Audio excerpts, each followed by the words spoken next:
Hello, আসসালামু আলাইকুম guys, কেমন আছেন আপনারা সবাই? আশা করি সবাই ভালো আছেন। আমার চ্যানেলের নাম ডিজে শরীফ শিকদার। চ্যানেলটাকে সাবস্ক্রাইব করে দেবেন, পাশে থাকা বেল বাটনটা বাজিয়ে দেবেন এবং বন্ধুবান্ধবের মাঝে শেয়ার করে দেবেন।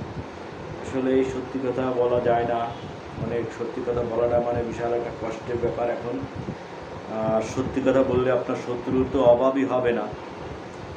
চারিপাশে আপনার ছেঁকে ধরবে, মিডিয়া জগৎ ছেঁকে ধরবে এবং দেশের বিভিন্ন ধরনের মানুষ আছে যারা আপনাকে বিতর্কিত করতেই থাকবে, বিভিন্ন ধরনের কথাবার্তা বলবে।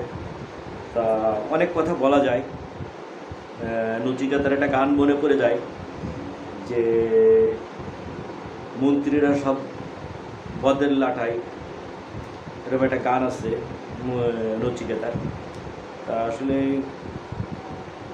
অনেক কথা মানুষের মনের ভিতর খুশি আছে, মানুষ বলে। আসলে বাংলাদেশে শিক্ষিত মানুষের অভাব নেই, কিন্তু শিক্ষিত বিবেকবান মানুষের খুবই অভাব। আর ৭১ যুদ্ধের সময় মানুষ সবাই শিক্ষিতই ছিল, তবে বিবেকবান মানুষ সবচাইতে বেশি ছিল, যে কারণে বাংলাদেশটাকে স্বাধীন করতে পারিছিলাম আমরা।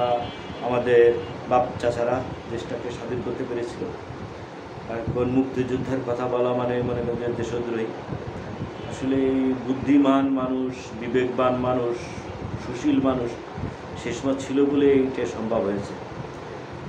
এখনও বাংলাদেশের মানুষ 18 কোটি, কিন্তু শিক্ষিত, প্রত্যেকেই শিক্ষিত, কিন্তু আসলে ওই যে বললাম সত্যি কথা বলা যাবে না। সত্যি কথা বললে আপনার পিছনের লোক লেগে যাবে, কিন্তু সে বিবেকবান মানুষটা এখন পাওয়া খুবই কষ্টকর।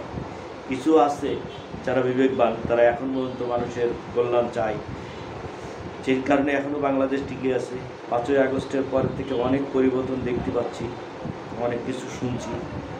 তা বিরোধিতা বিরোধিতা বিরোধিতা বিরোধিতা সবাই করবে না কেন? বিরোধিতা না করলে দেশের কোনো কাজ সফল হয় না, এবং বিরোধী দল থাকলেই সব কিছুতেই কাজটা সবসময় ভালোই হয়।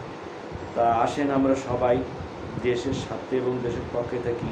জানি নচিকেতার ওই গানের মতন আমাদের প্রত্যেকের আবার নতুন করে ওই গানটা না গাতে হয় যে মন্ত্রীরা সব হারামজাদা আস্ত বদের লাগাই।